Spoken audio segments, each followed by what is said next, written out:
ভারতীয় আধিপত্যবাদ এবং বাংলাদেশের স্বাধীনতা সার্বভৌমত্ব নিয়ে কথা বলার কারণে একটা মানুষ আজকে মৃত্যুর সাথে বাঁধা লড়ছে এবং তার ঘটনাকে আপনারা বিচ্ছিন্ন ঘটনা বলে উল্লেখ করতে পারবেন না। এবং ইনকিলাব মঞ্চের যেগুলো মেইন কথা সেগুলো আমাকে বা জাবের ভাইকে বলতে হবে।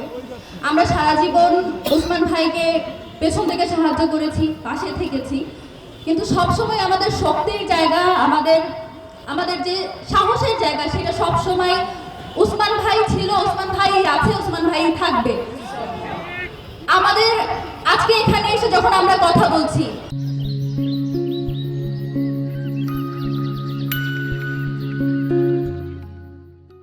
আপনাদের কাছে আমি একটা প্রশ্ন রেখে যেতে চাই, ওসমান ভাইয়ের ঘটনাকে কোনো বিচ্ছিন্ন ঘটনা এই কথা বলার সাহস, এই অডাসিটি এই ইন্টারিম গভর্নমেন্টের সময় একজন ইসি কিভাবে পায় সেই কথা বলার সাহস করে, এবং সে এখনো পর্যন্ত তার পদবহাল আছে কি করে? আপনারা যখন এখানে এত মানুষ আছেন, আপনাদের কাছে আমার প্রশ্ন, তাই সে কি তার পদে বহাল থাকতে পারে? এখনো সে কিভাবে থাকে ইন্টারিম গভর্নমেন্ট? আপনাদের সাথে আমরা দেখা করতে গিয়েছি, হাসি মুখে কথা বলেছি, প্রধান উপদেষ্টা মহোদয় আপনার সম্মানার্থে। তার মানে এই নয় যে আপনাদের সকল সিদ্ধান্ত, সকল কথা আমরা মেনে নিব এবং আপনারা ভারতীয় আধিপত্যবাদ এবং বাংলাদেশের স্বাধীনতা সার্বভৌমত্ব নিয়ে কথা বলার কারণে একটা মানুষ আজকে মৃত্যুর সাথে বাঁধা লড়ছে এবং তার ঘটনাকে আপনারা বিচ্ছিন্ন ঘটনা বলে উল্লেখ করতে পারবেন। সেকেন্ডলি, এই ইন্টারিম গভর্নমেন্ট কিছুদিন পরে আমাদের ইলেকশন, সেই ইলেকশন যে তারা করবে ঠিকঠাক মতো, যেখানে তারা বলছে উসমান হাদির ঘটনা একটা বিচ্ছিন্ন ঘটনা, এখানে প্রত্যেকটা রাজনৈতিক দল বসে আছে, এখানে কার জীবনের নিরাপত্তা আছে, কতটুকু তারা নিরাপত্তা নিশ্চিত করেছে, তারা সেই প্রশ্নের জবাব দিক।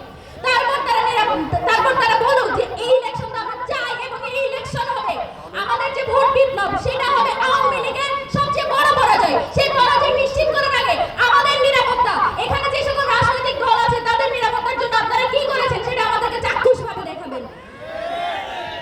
এবং আরো একটা যেটা কথা, আজকে আমার ভাই আহত হয়েছে প্রায় 3 দিন, 72 ঘন্টার বেশি সময় আমার ভাইকে বিদেশে যেতে হয়েছে। আমরা কোনোদিন আসলে চিন্তা করি নাই যে ভাই এরকম নিস্তেজ অবস্থায় বিদেশে যাবে এবং আমাদের কাছে চোখের পানি সহ তাকে বিদায় দিতে হবে।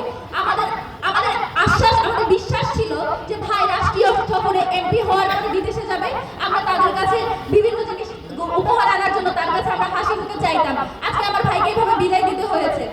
এখনো পর্যন্ত যে সকল অপরাধী অপরাধ সংঘটিত করেছে, এবং খুব স্পষ্টভাবে একটা কথা আমরা ইনকিলাব মঞ্চ থেকে জানাই, এখানে কিন্তু কোনো একক বা 2 জন শুটার এখানে কিন্তু ইনভলভ না, এখানে কিন্তু পুরো একটা পুরো সিন্ডিকেট কিন্তু এখানে জড়িত আছে। এবং আমাদের কাছে এটা স্পষ্ট যে এখানে বিভিন্ন রাষ্ট্রীয় সংস্থার একটা অংশের প্রত্যক্ষ মদত আছে।